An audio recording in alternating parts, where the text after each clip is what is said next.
The bad news is that we have a rogue court that has been captured by special interests and that is over and over again in appalling pattern continuing to follow the direction of the billionaires and the front group through which they operate.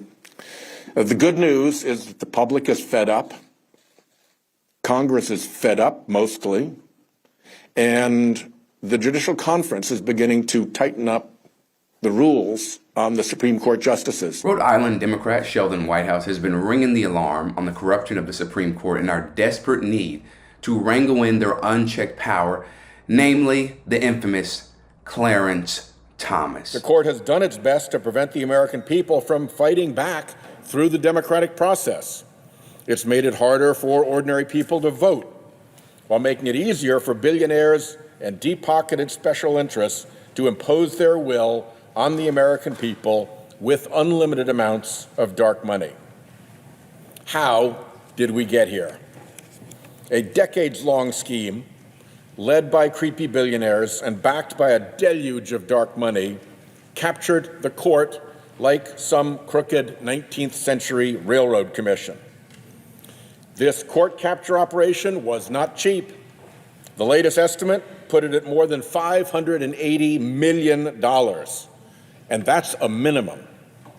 That money flowed in from creepy billionaires, laundered through right-wing front groups like the Federalist Society and Judicial Crisis Network, where the donors, the real donors, could hide their identities behind the front groups doing their dirty work.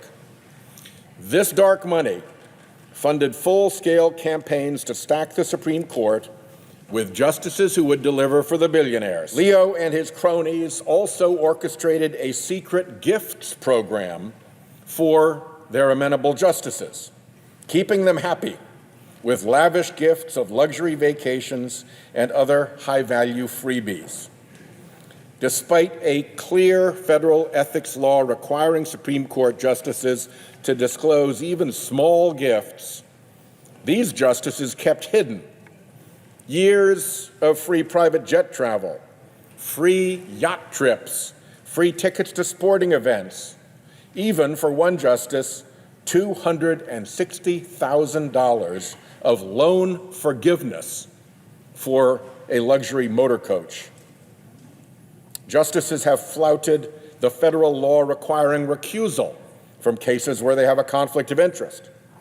Justice Thomas sat on cases involving efforts to overturn the 2020 election, despite his wife's involvement in efforts to overturn the 2020 election. This is exactly what we're talking about when we say that money has to get out of politics. In any other scenario with one party receiving something of value from another party under the condition that the first party will follow the second party's command, that would be called bribery and corruption. But in our political system, it's called gifting or donating, because the real power brokers, the billionaires, and the broader ultra-rich class need to soften the language and normalize the practice to avoid public outcry and thus stay in their position of power. The Supreme Court now stands alone in all of government, free from any fact-finding about ethical misconduct. As a result, the court's legitimacy in the eyes of the American people is now at an all-time low and falling. The Supreme Court needs a binding, enforceable code of conduct. The Supreme Court should not violate one of the most basic principles of the law: nemo judex in sua causa. No one should be a judge in their own cause. Yes, that is a principle so old and so venerated that it is in Latin, and they violate it non-stop. The justices of the Supreme Court should have ethics rules at least as strict as the other branches of government, with a real process for finding out what happened and holding miscreants accountable.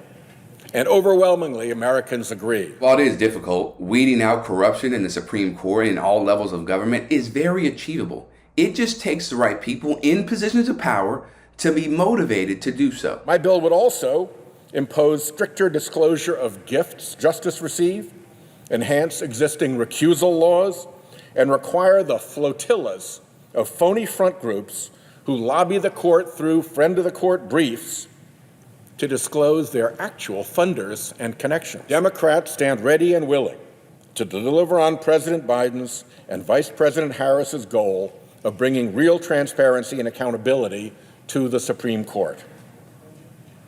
President Biden and Vice President Harris also announced their support for 18-year term limits for Supreme Court justices, with new appointments to the court occurring every 2 years. That would counter the Republican Supreme Court justices' penchant for strategically timed retirements that tipped the court into Republican hands. Term limits are a common-sense proposal with long bipartisan support. Supreme Court justices, including Chief Justice Roberts, have expressed support for term limits. Even some of our Republican colleagues have endorsed the idea. And a Fox News poll earlier this month showed that this idea has support from more than 75% of Americans. Vice President Harris, a former member of the Senate Judiciary Committee herself, has echoed the president's calls for reform. Both the president and the vice president have immense respect for our Supreme Court and for a strong and independent judiciary. They've demonstrated it through their lifetimes. And that is exactly why we should listen to them when they tell us that the time has come for reform at the Supreme Court. This has been a long and often lonely fight in the Senate. The big money right-wing apparatus has tried over and over to shut me up. I think I may have a record for hostile Wall Street Journal editorials.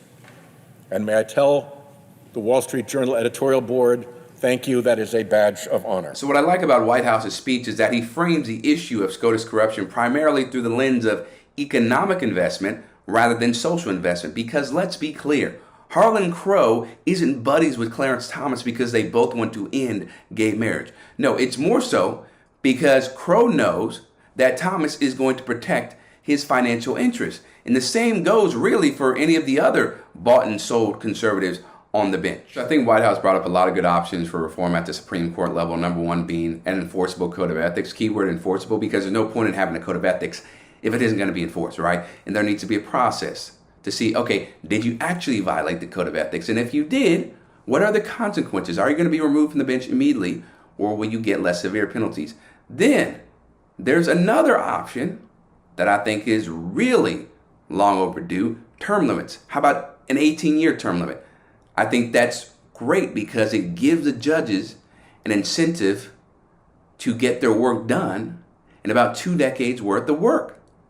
So they're much more intentional and much more purposeful about how they shape this society, how they shape the country, because they know they're not going to be able to stay on the bench forever. And we can even extend that to senior justices. Like, when do we cut off Supreme Court justices from having the ability to stay on the bench? At what age? Now, I don't know the exact age.